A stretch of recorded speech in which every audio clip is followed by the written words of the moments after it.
Is insomnia recovery truly possible? And if so, what is life like once you have recovered? My name is Fiona. I'm a recovered chronic insomniac turned holistic sleep coach, and I get this asked by my clients all of the time. I don't think I have had a single call with a new client who has said, what is life once you have recovered? Do you ever worry about sleep? What is your sleep like now in comparison to before you ever struggled with insomnia to begin with? And this is such a normal question because as social beings, we want to see, I guess, social proof that recovery truly is possible. And if so, what recovery actually looks like. I think there's just that very confusing idea of, okay, well, is this forever? Will I sleep maybe better than what I'm sleeping now? Will I always be worried about sleep? If this is this a life sentence?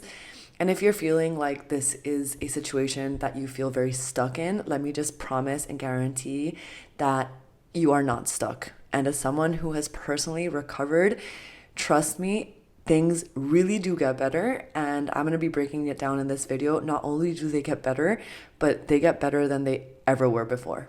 And I can say that with absolute certainty.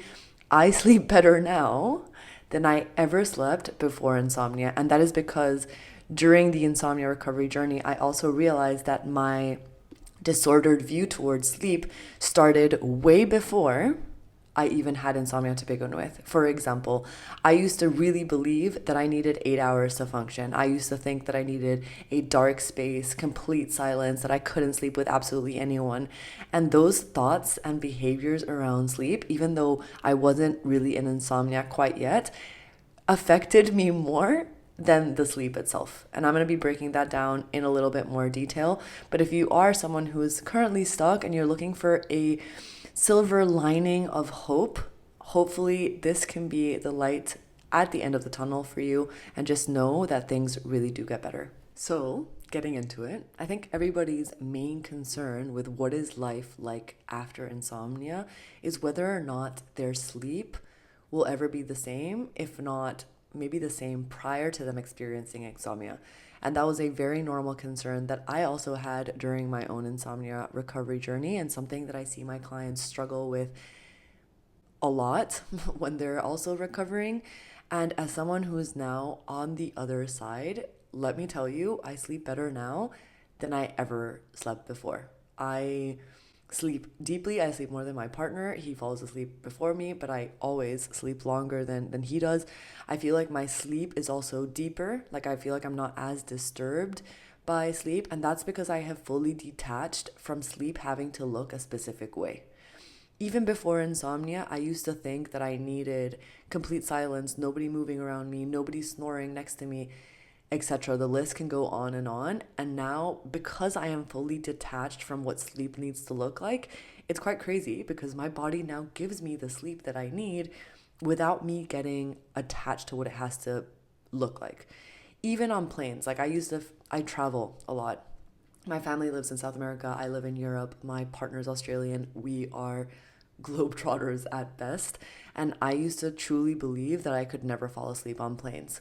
And not that I can maybe fall asleep on a plane during kind of like the middle of the day, because my circadian rhythm, of course, wants me to be awake.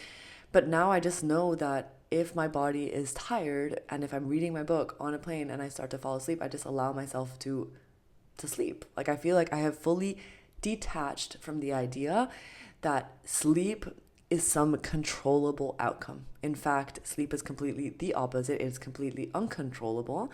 And the fact that I've now learned that has allowed me to truly sleep better than I ever have before. Something else that is super, super powerful after insomnia recovery is that I no longer worry about sleep. I have absolutely zero fear, anxiety, tension around sleep. I don't feel threatened by travel, by sharing a room with someone, by jet lag, by being in foreign environments.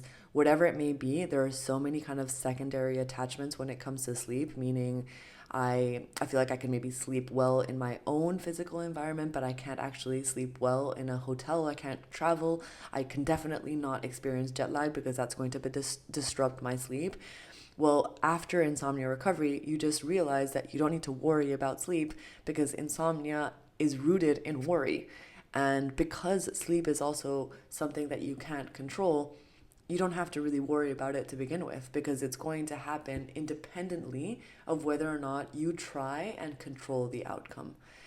And that's been so powerful. As someone who's, especially if you're watching this video, you know what it is like to constantly be worried about sleep. And that's because we have the physical evidence when sleep doesn't happen.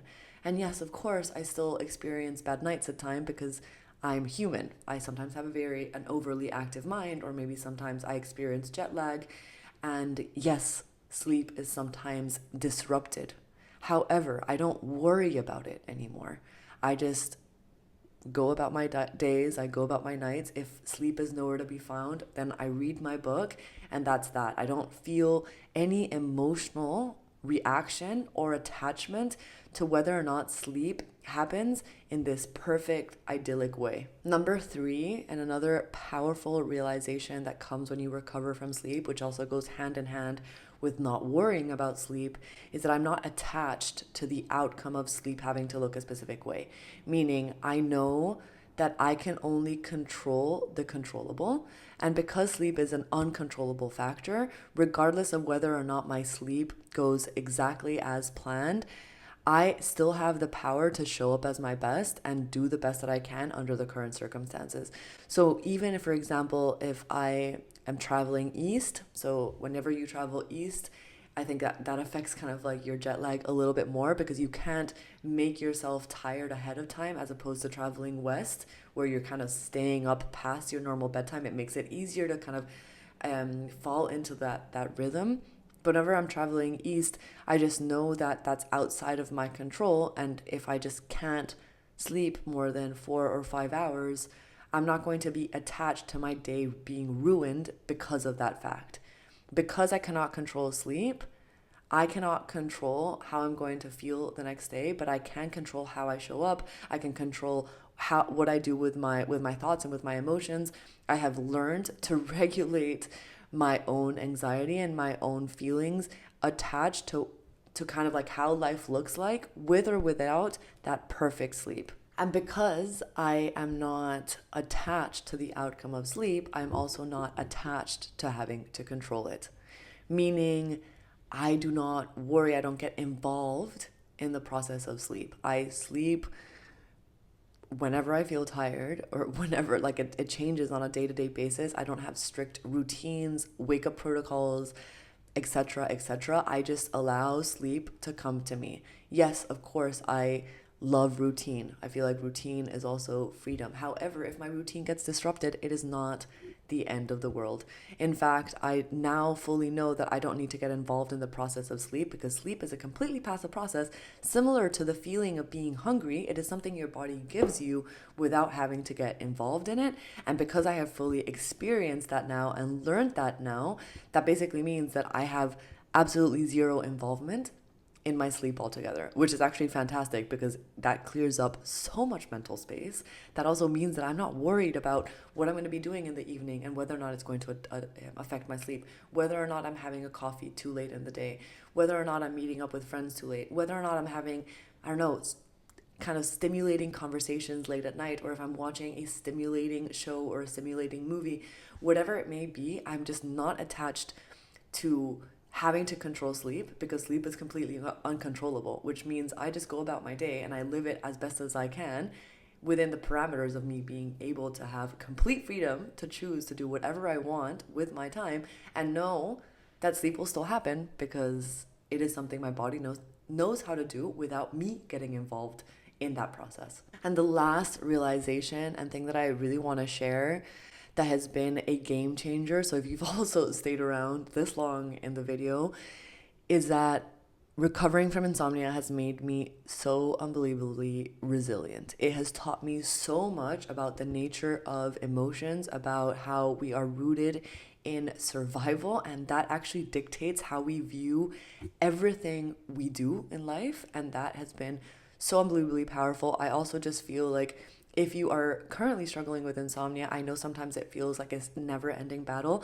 Just know that when you get out on the other side, you will feel stronger than ever before. You will know that you can tackle life as best as possible. You will have the mental resilience and also the mental tools to also, I guess, confront life in a very different way. And that, my friends, is so powerful. I've learned so much about myself during this process. I have learned that I crave control and I crave perfectionism, but I've also learned that I can detach from that reality at times. I don't truly believe that you can fully change who you are. Like, of course, you can change some tendencies, but what I do really believe is that you can become aware of who you are and how you show up in the world. And the more you become aware, that also, I guess, the more you can also change how you react to different situations and how you tackle different situations based on that strength that you have now found. So if you are struggling with insomnia, just know that things really do get better. You will become stronger through this. Yes, you will sleep better than ever before. And even if you feel like you're not quite there yet, you're like, okay, well, I feel stronger. I feel like I'm sleeping well, but I still have residual fear. And maybe you're wondering, will that fear ever go away? It will, because you're constantly reteaching and kind of showing your body different thought patterns, and you're reteaching your body on a continuous basis what it should consider as safe versus not. And if you feel like you still have residual fear around, for example, travel, that is a completely normal thing. And in fact, you can use that as an example or as your advantage, as insomnia just shining a little bit of light as to where you have a bit of residual fear left and where there's still a little bit of work to be done. Anyway, that's enough rambling from me. So if you are currently struggling with insomnia, please do not give up hope. Please never forget that there is a light at the end of the tunnel and things really do get better. And not only do they get better, I guess, kind of temporarily, but they get better forever. And you will take the teachings and the lessons that you have acquired throughout this journey and apply them to so many other areas of your life. And you will eventually be thankful for this experience. I guarantee it. I haven't had a single conversation with any of my fellow clients or my fellow insomniacs that don't feel that same way. And yes, in that moment, it feels like a never-ending battle. And just don't give up hope. Things do get better. I promise. If you're watching this video and you also have absolutely no idea what I'm talking about or how you can even start to recover from insomnia, I do have my 5 days to better sleep email series linked below. That is packed with the education that you need to start breaking the cycle of insomnia, to truly start understanding, okay, what is the cycle of insomnia and how can I take back control from this dialogue? And additionally, if you ever have any questions, please go ahead and just drop them in the comments and I promise to personally get back to you.